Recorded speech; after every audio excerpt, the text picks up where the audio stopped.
blissful. There's no moral dilemma there whatsoever. Needless to say, they didn't take that flight. And joining a climate change protest march may not be everybody's idea of a 10th wedding anniversary, but Piers and Lisa have shared ideals from the moment they met. My friends, we went along to the party together, and she just basically took me straight over to Piers and said, hey, look, you know, Piers, this is Lisa, you know, da-da-da-da-da. And that was it. That was it. We just... and spent the whole evening talking about wind turbines. Piers has been developing wind farms in Africa, America and Britain for over 15 years. But he knows that they will only help solve the climate crisis as a small part of a total reordering of Western society. And there's still this idea that somehow we have to find the solution, you know, the silver bullet.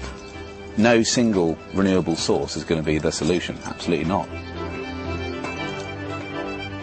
And Piers doesn't think much of the other option, whereby everyone crosses their fingers and hopes that a miracle technology will be invented in time. I'm not saying we shouldn't be developing other stuff, absolutely, we should be. We should be throwing everything at it. But you've got to make use of what's available now. And in the UK, we've got a great wind resource. We just got to bite the bullet and go for it. Piers has proposed a new wind farm at Airfield Farm in Bedfordshire, central England. He could have 15 turbines installed and generating 30 megawatts of electricity within a year. Morning, sorry. Well, we're the leaders of the revolution, aren't we? That's it. Outraged faces. Edward, I've lost your face again. Sorry, chap. You just got... That's it. Yeah, good man. Right, okay. Well, the protest balloon is now going up, but while that's happening, I'll just explain where we are. This is the site of an old World War II bomber base. Phone. We all have a thumbs down as well. UK-wide surveys point to about 70 to 80% in favour of wind farms as a concept. The difficulty is when you've got one on your own doorstep, and then it's the sort of not in my backyard syndrome. Jim, what's the problem? Well, the problem really is that this is one of the least windy sites in the country. I hope it's not going to get too windy tomorrow and it wraps itself around the church. Well, I live in Coddington and we're going to be absolutely surrounded by these high masts and they're going to obliterate the view. What it normally always comes down to with wind farms is aesthetics. You know, everything else is basically put together to try and back up the ultimate thing, and the ultimate thing is they don't want it to spoil their view. But I'm a bit concerned about the low-level noise as well. The wind farm site is right next to the world-famous Centre Pod drag racing strip. Anybody you ask it, nobody's against wind energy. That's the point. Yeah. It's against inappropriate wind energy use. Okay. Hypnotic. You're driving along and you tend to see the sails revolving and you're not concentrating on the driving. Ernie Braddock will benefit financially having turbines on his farm, but now he's in conflict with his neighbour, Victoria Reeves. Well, everyone is very unhappy about it. We're going to lose the value on our properties. We're not going to be able to sleep. It will make a difference. Ernie, you have no idea. Believe me. According to Victoria, they stopped a wind farm up in Scotland on their other estate in Scotland back in the mid-90s, and that was a great victory. It can't rely on the wind. It can only deliver... It's only an additive. An additive. It means Do you mean additional? Yes, it is additional. It prolongs the resources, put it that way. No, Ernie, it doesn't. Oh, it's got to. It does nothing of the sort. Got to. Believe me. It's got to. It's an emotional campaign. It's about fear, mostly based on complete bollocks, frankly. But never mind, facts are not a problem, you know. It's a fair fight. Yeah. And I hope you lose. All right.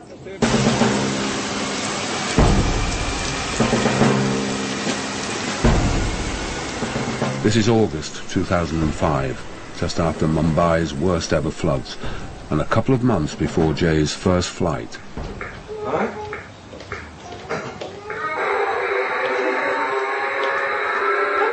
Show Daddy how good you are at this.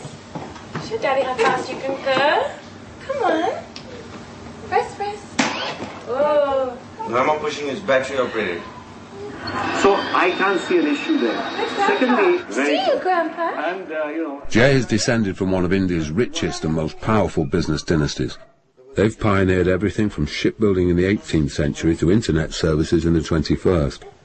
In a roundabout way, his privileged upbringing sparked the idea for the low-cost airline. What do you want me to do? I'm going to the airport.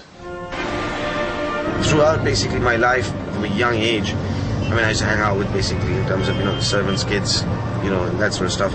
And, when you go home, you say, you suddenly think, why the hell do I have so much? And these guys have nothing. And that sort of shit.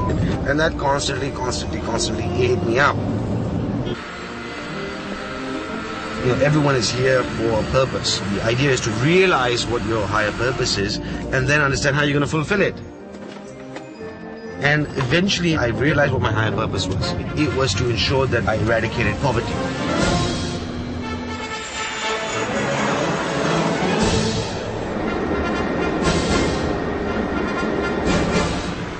Jay volunteers at a charity which helps villagers lift themselves out of poverty.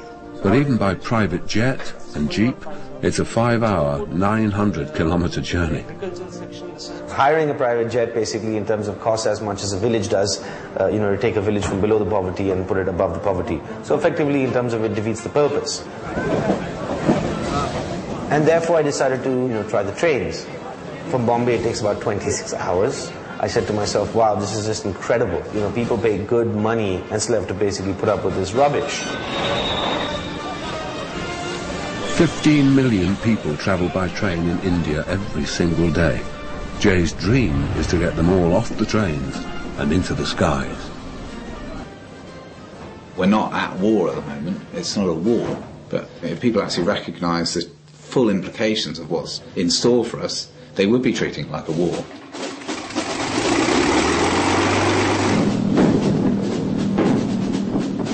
You only got to take Airfield Farm, for example. I mean, that was a US airbase. People flew out of there and died for a cause which was massive at the time, a global problem. And we have ourselves now a real global problem that needs that kind of level of commitment. There are many other industries that need to be looked into first before aviation. It's not a question about choosing one industry to target, because ultimately we all contribute to greenhouse gases. We all contribute to the crisis that we have today with the planet. So ultimately, in terms of ensuring that our planet is safe and healthy, is each one's job, task. Whether you do it in your own way by using less tissue paper, using less paper so the trees are not cut, buying green cars or not flying. Obviously, if you're not doing it, the demand goes down. The demand goes down, the supply goes down. Life's about demand and supply, or supply demand.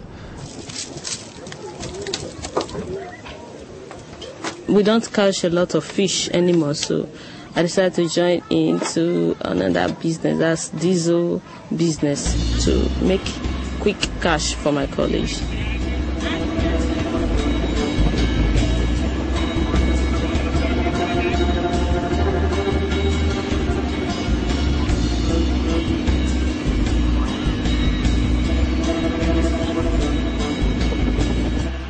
Right now, because of the fuel scarcity, most of the filling stations have all shut down, just closed because there's nothing to sell. So people get from the black market